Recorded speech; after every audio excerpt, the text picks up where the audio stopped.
എന്തുകൊണ്ട് ഈ 72 ക്യാമറ ഉണ്ടായിട്ട് രേണു ഒരു ക്യാമറയും കണ്ടില്ലേ? അത് രേണുവിന് ഒരു ക്യാമറയും പിടിച്ചില്ലേ എന്നാണ് ചോദിക്കുന്നത്. ഒക്കെ ചോദിച്ചോളൂ, കാരണം ആർക്കും എന്താ അഭിപ്രായം പറയാം. ഞാൻ ഇവിടെ ഉള്ളപ്പോൾ തന്നെ എന്നെ പറയുന്നവർ തന്നെയാകും ഞാൻ അതിനകത്ത് കയറിയപ്പോൾ പറഞ്ഞോട്ടെ. കാരണം ഞാൻ പറഞ്ഞില്ലേ, ഞാനൊരു ക്യാമറ സ്പേസിനോ സ്ക്രീൻ സ്പേസിനോ വേണ്ടിയിട്ട് പോയ ഒരാളല്ല. ഞാനായിട്ട് കയറിപ്പോയതാണ്. അതായത് ഞാനായിട്ട് നിൽക്കാൻ പോയതാണ്. അതായത് എനിക്കൊരു ഒറ്റ ലക്ഷ്യമേ ഉള്ളായിരുന്നു, എന്നെ നെഗറ്റീവ് പറഞ്ഞ. അപ്പോൾ എല്ലാവർക്കും welcome back. Bigg Boss Malayalam season 7.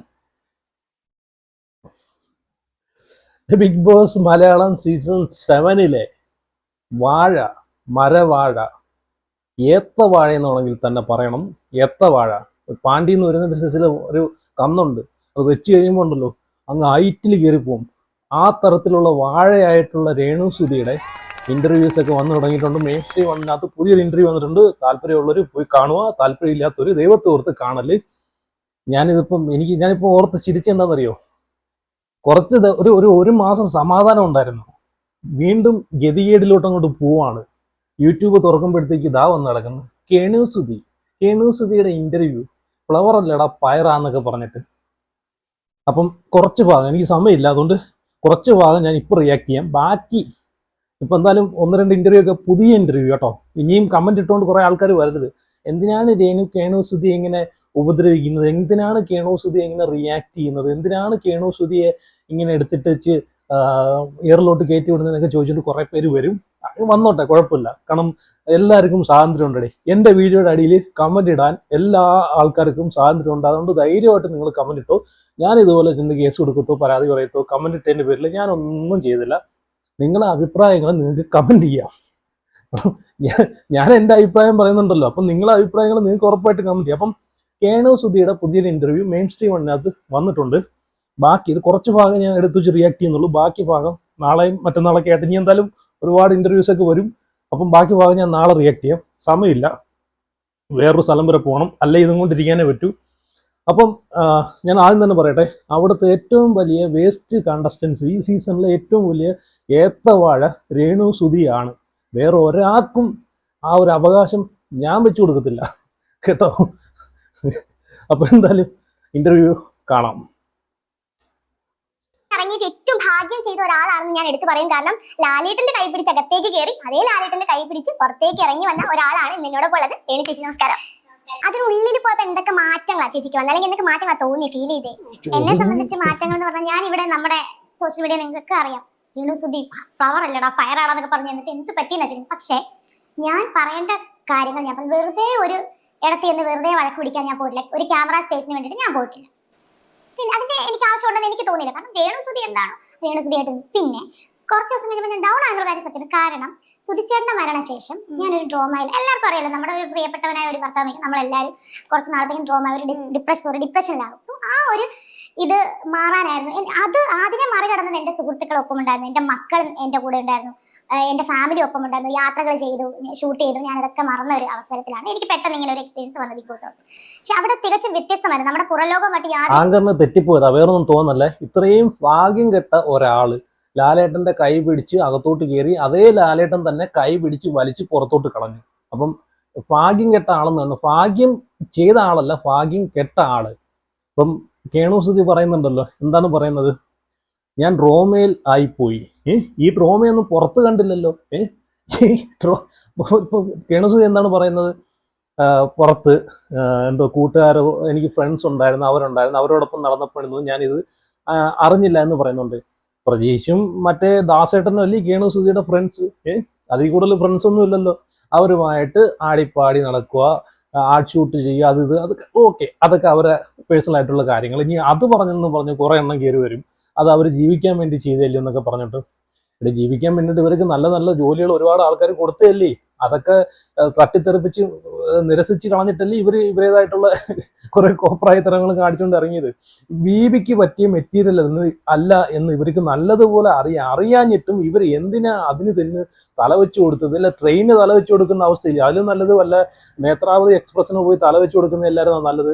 Bigg boss ഇവർ പറയുന്നുണ്ട്, ബിഗ് ബോസ് എന്താണെന്ന് നല്ലതുപോലെ ഇവർക്ക് അറിയാഞ്ഞിട്ടും ആണല്ലോ അതിലോട്ട് ചെന്ന് ചാടുന്നത്. അവിടെ ഫോണില്ല, അതില്ല, ഇതില്ല, ചപ്പില്ല, ചവറില്ല, ഇതെല്ലാം ഇല്ലാത്തൊരു ഷോ ആണെന്ന് ഇവർക്ക് നല്ലതുപോലെ അറിയാം.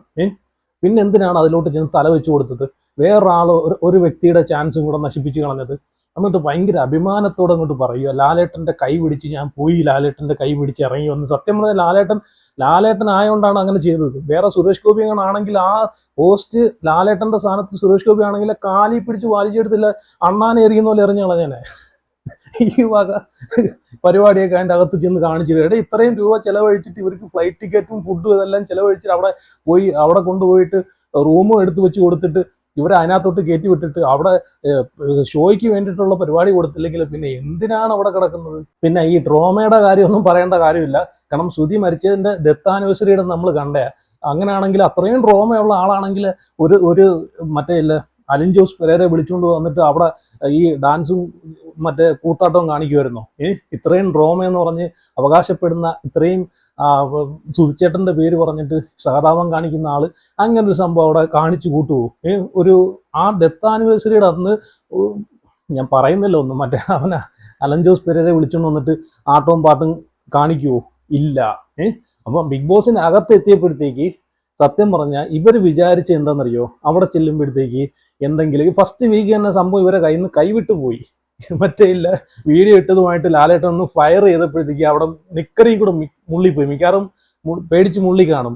അതോടുകൂടി ഇവരെ റിലേ ഇങ്ങോട്ട് പോയി. പിന്നെ ഇവർക്ക് എന്താണ് അവിടെ ചെയ്യേണ്ടത്, എന്താണ് കാഴ്ചവെക്കേണ്ടത് എന്നൊന്നും ഒരു പിടിയും കിട്ടിയില്ല. ആ അവസ്ഥയായി പോയി. എന്നിട്ട് ഇവിടെ വെളിയിറങ്ങി കഴിഞ്ഞിട്ട് സത്യം പറഞ്ഞാൽ അവിടെ രേണുസുതി അവിടെ ഒരുപാട് ആൾക്കാർ പറഞ്ഞിട്ട് അതാണ് ഒറിജിനൽ രേണുസുതി എന്ന്. സത്യം പറഞ്ഞാൽ അത് ഫേക്കായിരുന്നു. അവിടെ ചെന്ന് എന്ത് ചെയ്യാൻ പറ്റാത്ത അവസ്ഥയിൽ ഇരുന്നല്ല, ഒരു പഴഞ്ചൊല്ല് പറയുമല്ലോ, മാനത്തോട്ട് നോക്കിക്കുന്നല്ല ഡാഷ് പോയ അണ്ണാനെ പോലൊരു അവസ്ഥയുണ്ടല്ലോ, ആ അവസ്ഥയാണ് രേണുസുതിക്ക് അവിടെ പറ്റിയത്. എന്നിട്ട് വെളിയിറങ്ങി കഴിഞ്ഞിട്ട് വീണ്ടും അതുകൊണ്ട് വെളിയിറങ്ങി കഴിഞ്ഞപ്പോഴത്തേക്ക് ഒറിജിനൽ രേണുസുതിയാണ് നമ്മളിപ്പം കണ്ടുകൊണ്ടിരിക്കുന്നത് ഇന്റർവ്യൂവിൽ. ഈ പെർഫോമൻസ് അവിടെ കാഴ്ചവെച്ചായിരുന്നെങ്കിൽ ഈ വോട്ട് കൊടുത്ത ആൾക്കാരെ പൈസയെങ്കിലും മുതലാവത്തില്ലായിരുന്നോ? സത്യമാണ്. പലപ്പോഴും ഞാൻ വാഷ്റൂമിൽ പോയി അല്ലെങ്കിൽ ഡ്രസ്സിംഗ് റൂമിൽ പോയാലും കരഞ്ഞിട്ടുണ്ട്. ക്യാമറയുടെ മുന്നിലും കരഞ്ഞിട്ടുണ്ട്. കാരണം ഒരു 15 ദിവസം വരെ നമുക്ക് നമ്മുടെ മുഖം മൂടി, എന്തായാലും എന്റെ ഒരു ഇതനുസരിച്ച് 15 ദിവസം വരെ നമ്മുടെ ഒരു ക്യാരക്ടർ മൂടി ക്യാമറ അത് കഴിഞ്ഞ് പിന്നെ നമ്മൾ എന്താണോ ആലോചിക്കില്ല. ക്യാമറ എവിടെയാണ് നമ്മൾ, അതല്ലേ പലപ്പോഴും ക്യാമറയിൽ പോലും പെടാതെ നമ്മൾ പോകുന്നത്. പിടികിട്ടിയോ? ക്യാമറ എവിടെ? 72 ക്യാമറ ഉണ്ട്. ചില സമയം നമുക്ക് അറിയുന്ന, പക്ഷെ ചില സമയം നമ്മൾ ക്യാമറയിൽ പെടാതെ ഒരുപാട് ഇങ്ങനെ നടന്നൊക്കെ അങ്ങ് പോകും. മെഴുകി അവിടെ ഇരുന്ന് മെഴുകി പണ്ടാരം അടങ്ങത്തേ ഉള്ളൂ കേട്ടോ. പറയുന്ന കേട്ടില്ലേ, നടന്നങ്ങ് പോകും. പിന്നെ നടന്നങ്ങ് ഇവര് പമ്പ വഴി മറ്റേ അതുവഴി ശബരിമലയ്ക്ക് പോവില്ലേ. 72 ക്യാമറ ഉണ്ടായിട്ടും അവർ അവിടെ കടന്ന് നടന്നു പോയിട്ട് കണ്ടില്ല. നമ്മളൊന്നും കണ്ടില്ല. 72 ക്യാമറയുടെ കണ്ണിലൊന്നും പെടത്തില്ലെന്നാണ് രേണുസുതി പറയുന്നത്. 72 ക്യാമറയുണ്ട്, തൂണും തുരുമ്പും ഉൾപ്പെടെ.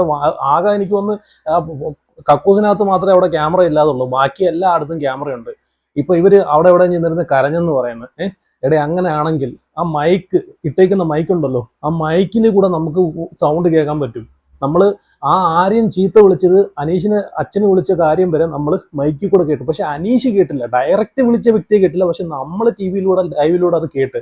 അപ്പൊ അത്രയും സെൻസിറ്റീവ് ആയിട്ടുള്ള കാര്യങ്ങൾ പോലും ആ മൈക്കിലൂടെ പിടിച്ചെടുക്കും. എന്നിട്ട് പോലും ഈ രേണുസുതി പോയി അവിടെ ഇരുന്ന് കരയുന്നുണ്ട്. രേണുസുതി പറയുന്നുണ്ട്, ഞാൻ അവിടെ പോയിരുന്ന് കരഞ്ഞിട്ടുണ്ട്, അതുപോലും വിട്ടിട്ടില്ല. അങ്ങനെ ഒരു സംഭവം ഉണ്ടായിട്ടുണ്ടെങ്കിൽ ഏഷ്യനെറ്റ് ബിഗ് ബോസ് ടീം അത് പുറത്തോട്ട് വിടൂ.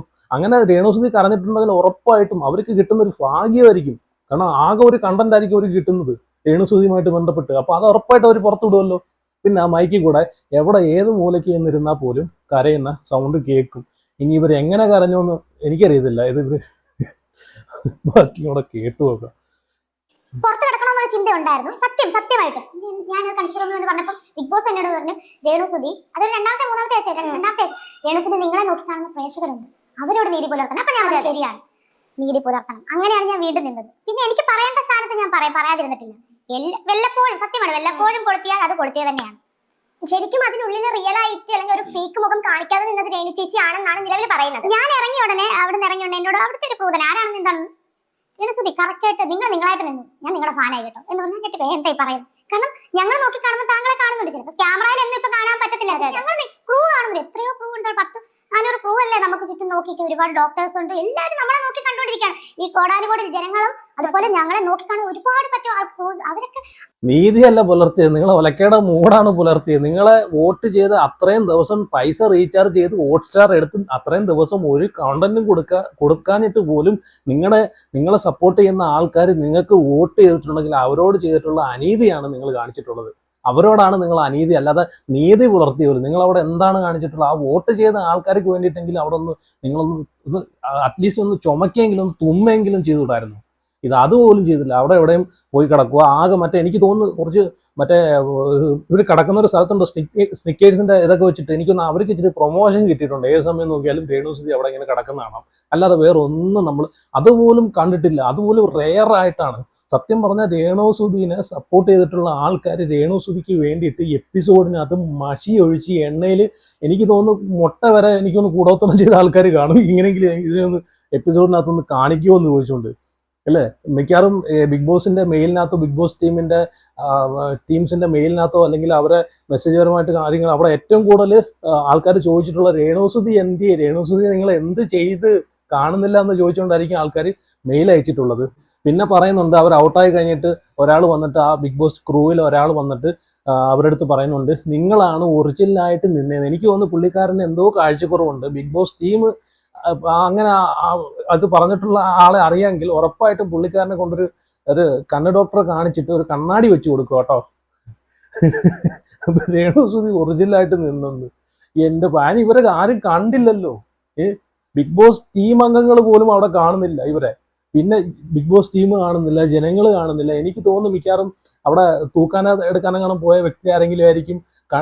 പുറത്തുനിന്നൊക്കെ കയറുമല്ലോ ഇടയ്ക്ക് ഇവരെ സാധനങ്ങളൊക്കെ എന്തെങ്കിലും എടുക്കാനോ കൊണ്ട് അങ്ങനെ ആരെങ്കിലും കണ്ടായിരിക്കും. അവർ നോക്കുമ്പോൾ രേണുസുതി ഏത് സമയം നോക്കിയാലും അവിടെ കിടന്ന് ഉറങ്ങുന്ന കാണും. പിന്നെ ഈ ഒരു ഷോ എന്ന് പറഞ്ഞു കഴിഞ്ഞാൽ അവിടെ ചെന്നിരുന്ന് ഉറങ്ങാനോ നന്മമരം കളിക്കാനോ അല്ലാതെ ഗെയിം കളിക്കടേ അതിന് വേണ്ടിയിട്ടാണ് 100 ദിവസം അവിടെ കൊണ്ടാക്കിയിരിക്കുന്നത്. നല്ല രീതിയിൽ ഗെയിം കളിച്ച് ആൾക്കാർക്ക് വേണ്ടുന്ന എന്റർടൈനിങ് കാര്യങ്ങൾ ചെയ്യിപ്പിച്ച് കപ്പടിച്ചുകൊണ്ട് വരുമോ. അല്ലാതെ അവിടെ ചെന്നിരുന്ന് ഞാൻ ഒറിജിനൽ ഞാൻ എന്റെ സർട്ടിഫിക്കറ്റിന് വേണ്ടിയിട്ട് എന്ന് വിചാരിച്ചാണ് അവിടെ പോയി കിടക്കുന്നത്. ഗെയിം ബിഗ് ബോസ് നിങ്ങളെല്ലാവരും പൊക്കിയെടുത്തോണ്ട് അവിടെ ചെന്ന് ഇട്ടേക്കുന്ന നിങ്ങൾക്ക് നല്ലതെന്നുള്ള സർട്ടിഫിക്കറ്റ് തരാനാണോ? നല്ല ഗുഡ് സർട്ടിഫിക്കറ്റ് തരാനാണ് നിങ്ങളെടുത്ത് പൊക്കി അവിടെ കൊണ്ടിട്ടേക്കുന്നത്. ഇതൊരു ഷോയാണ്. നിങ്ങളെ വെച്ച് അവരും പ്രോഫിറ്റ് ഉണ്ടാക്കുന്നുണ്ട്, അവരെ വെച്ച് നിങ്ങളും പ്രോഫിറ്റ് ഉണ്ടാക്കുന്നു. അപ്പം നല്ല രീതിയിൽ അവിടെ ഗെയിം കളിക്കുക, അതാണ് വേണ്ടത്. അല്ലാതെ അവിടെ ചെന്നിട്ട് മരവാഴ കളി കളിച്ച് നിന്നിട്ട് പുറത്തായി ഇറങ്ങി കഴിഞ്ഞിട്ട് ഭയങ്കര രീതിയിൽ അങ്ങോട്ട് തള്ളി മറിച്ച് മെഴുകലല്ല. സത്യം പറഞ്ഞാൽ ഈ ഇന്റർവ്യൂ ഫുള്ളും മെഴുകലാണ് കേട്ടോ. മെഴുകി ആ കസേര വരെ ഇവർ ഓടിക്കും. ആ രീതിയിലാണ് അവിടെ ഇരുന്ന് മെഴുകുന്നത്. അതുപോലെ നെടുമ്പാശ്ശേരിയിൽ ഇറങ്ങിയപ്പോഴും ഇങ്ങനെ തന്നെ. ഒരുപാട് പേര് കമന്റിൽ പറയുന്ന ഒരു കാര്യം, രേണു അവിടെ പോയിട്ട് ഒന്നും ചെയ്തില്ല, വെറുതെ തിന്നുക ഉറങ്ങുക, അത് മാത്രമാണ് ചെയ്തത്. എന്തുകൊണ്ട് ഈ 72 ക്യാമറ ഉണ്ടായിട്ട് രേണു ഒരു ക്യാമറയും കണ്ടില്ലേ? അതാ രേണുവിന് ഒരു ക്യാമറയും പിടിച്ചില്ലേ എന്നാണ് ചോദിക്കുന്നത്. ഒക്കെ ചോദിച്ചോളൂ, കാരണം ആർക്കും എന്താ അഭിപ്രായം പറയാം. ഞാൻ ഇവിടെ ഉള്ളപ്പോൾ തന്നെ എന്നെ പറയുന്നവർ തന്നെയാകും ഞാൻ അതിനകത്ത് കയറിയപ്പോൾ പറഞ്ഞോട്ടെ. കാരണം ഞാൻ പറഞ്ഞില്ലേ, ഞാനൊരു ക്യാമറ സ്പേസിനോ സ്ക്രീൻ സ്പേസിനോ വേണ്ടിയിട്ട് പോയ ഒരാളല്ല. ഞാനായിട്ട് കയറിപ്പോയതാണ്. അതായത് ഞാനായിട്ട് നിൽക്കാൻ പോയതാണ്. അതായത് എനിക്കൊരു ഒറ്റ ലക്ഷ്യമേ ഉള്ളായിരുന്നു. എന്നെ നെഗറ്റീവ് പറഞ്ഞ ഞാൻ എന്നും ഇത് തന്നെയാണ് പറഞ്ഞത്, ഒരു വാക്കിന് അങ്ങോട്ടും ഇങ്ങോട്ടും വ്യത്യാസമില്ല. എന്നെ വെറുതെ നെഗറ്റീവ് പറഞ്ഞ ഓരോരുത്തരുടെ മുന്നിൽ ഒരു ദിവസമെങ്കിലും, സുധിച്ചേട്ടന് ഭയങ്കര ആഗ്രഹമായിരുന്നു ബിഗ് ബോസ് ഹൗസ്, അദ്ദേഹത്തിന് പറ്റിയില്ല. അപ്പം ഒരു ദിവസമെങ്കിലും ലാലേട്ടൻ കൈ പിടിച്ച ബിഗ് ബോസ് ഹൗസ് കയറ്റണം, ഒരു ദിവസമെങ്കിലും ഞാൻ നിൽക്കണം. ഞാൻ അങ്ങനെ പറഞ്ഞിട്ടുള്ളൂ. ആ ഒരു ദിവസം പോയിട്ട് ഞാൻ ഓർത്തില്ല, ഒരാഴ്ച നിൽക്കുന്നു ഞാൻ ഓർത്തില്ല. പക്ഷെ ഞാൻ 35 ദിവസം, ഒരു മാസം എങ്ങനെയാ പോയെന്ന് എനിക്കറിയില്ല.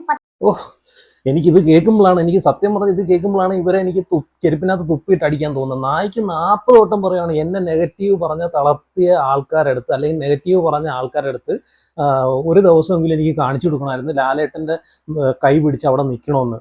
ഇത് ഭയങ്കര അഭിമാനമായിട്ടാണ് പറയുന്നത്. നിങ്ങൾ അവിടെ ബിഗ് ബോസ് എന്നൊരു ഷോയ്ക്ക് അപേക്ഷിച്ച് റിക്വസ്റ്റ് ചെയ്ത് കിട്ടിയൊരു സാധനമാണെങ്കിൽ നിങ്ങൾക്ക് അഭിമാനിക്കാം, പറയാം.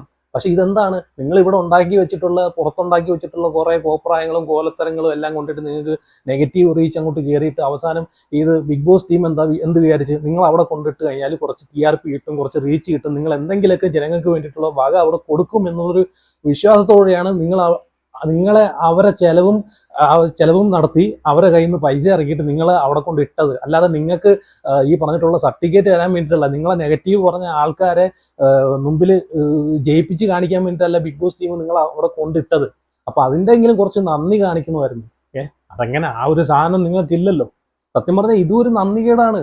ബിഗ് ബോസ് ടീം ഇത്രയും പൈസയും ചിലവാക്കിയിട്ട് നോക്കിക്കോണം, ടിക്കറ്റ് ചാർജും ചിലവാക്കി, ഫുഡ് ചാർജും ചിലവാക്കി, ഇവർക്ക് വേണ്ടിയിട്ടുള്ള എല്ലാ കാര്യങ്ങളും നോക്കി ആ ഒരു ഷോയിൽ കൊണ്ട് ഇതൊക്കെ ആർക്കെങ്കിലും കിട്ടുന്നൊരു ഇത് ആഗ്രഹിക്കുന്ന ഒരുപാട് ആൾക്കാരുണ്ട്. ഈ ഒരു പ്ലാറ്റ്ഫോം ആഗ്രഹിക്കുന്ന ഒരുപാട് ആൾക്കാരുണ്ട്. അവരൊരു ചാൻസ് നഷ്ടപ്പെടുത്തിയിട്ടാണ് ഇവിടെ വന്നിരുന്നിട്ട് വലിയ രീതിയിൽ വീരവാദം അടിക്കുന്നത്. സുധിച്ചേട്ടന് വേണ്ടിയിട്ടാണെന്ന് പറയുന്നുണ്ട്. അങ്ങനെയാണെങ്കിൽ നിങ്ങൾ അവിടെ അന്തസ്സോടെ അവിടെ ഇരുന്നിട്ട് ഗെയിം കളിക്കണമായിരുന്നു. കൊല്ലം സുധി എന്നൊരു കലാകാരൻ അതിൽ പോകാൻ ആഗ്രഹിച്ചിട്ടുണ്ടെങ്കിൽ ആ പുള്ളിയുടെ ആഗ്രഹം അവിടെ ഗെയിം കളിച്ചത് വിൻ ചെയ്യുക എന്നത് മാത്രമായിരിക്കും. അല്ലാതെ അവിടെ കയറിയിട്ട് സുധിച്ചേട്ടന് വേണ്ടിയിട്ടാന്ന് പറയുന്നത്. സുധിച്ചേട്ടൻ പറഞ്ഞിട്ടുണ്ടോ അവിടെ ചെന്നിട്ട് ഫസ്റ്റ് ഡേ തന്നെ കയറിയിട്ട് ഇറങ്ങി വരാൻ പറഞ്ഞിട്ടുണ്ടോ? അതോ ലാലേട്ടൻ്റെ കൈ പിടിച്ച് കയറിയിട്ട് ലാലേട്ടൻ്റെ കൈ പിടിച്ച് തന്നെ മോളെ പുറത്തോട്ട് ഇറങ്ങി വരാൻ സുധിച്ചേട്ടൻ പറഞ്ഞിട്ടുണ്ടോ? ഇനി ഇതുപോലെ വന്നിരുന്ന് മെഴുകിയിട്ടൊന്നും ഒരു കാര്യമില്ല. സത്യം പറഞ്ഞാൽ എനിക്ക് തലവേദന എടുക്കുന്നു. ഞാൻ എന്തായാലും ഇതിൻ്റെ ബാക്കി പാട്ട് അടുത്ത വീഡിയോയിൽ ഞാൻ ചെയ്യാം. അപ്പം നിങ്ങളൊക്കെ കമൻറ്റ് ചെയ്യുക, എന്തായാലും നിങ്ങളുടെ അഭിപ്രായങ്ങൾ ഉറപ്പായിട്ട് കമൻറ്റ് ചെയ്യുക. ഇനിയിപ്പം കേണു സുധിയെ സഹിക്കേണ്ട അവസ്ഥ വീണ്ടും വന്നല്ലോ എന്ന് ഓർക്കുമ്പോഴാണ്. അപ്പം എന്തായാലും പിന്നെ കേണു സുധിയുടെ സപ്പോർട്ടേഴ്സ് എന്തായാലും കാണും. അവരെ കമൻറ്റ് എന്തായാലും ഞാൻ പ്രതീക്ഷിക്കുന്നു. എന്തായാലും ഞാൻ കമൻറ്റുകളൊക്കെ വായിക്കുന്നുണ്ട്. റിപ്ലൈ തരാൻ പറ്റിയില്ലെങ്കിൽ ഞാൻ കമൻറ്റുകൾ വായിക്കുന്നുണ്ട്. അപ്പം ഞാൻ പോവാം എൻ്റെ പാട്ടിൽ. നിങ്ങളതായി നിങ്ങളെ പാടായി. ഇതൊക്കെ നീ കണ്ടോണ്ടിരുന്നു.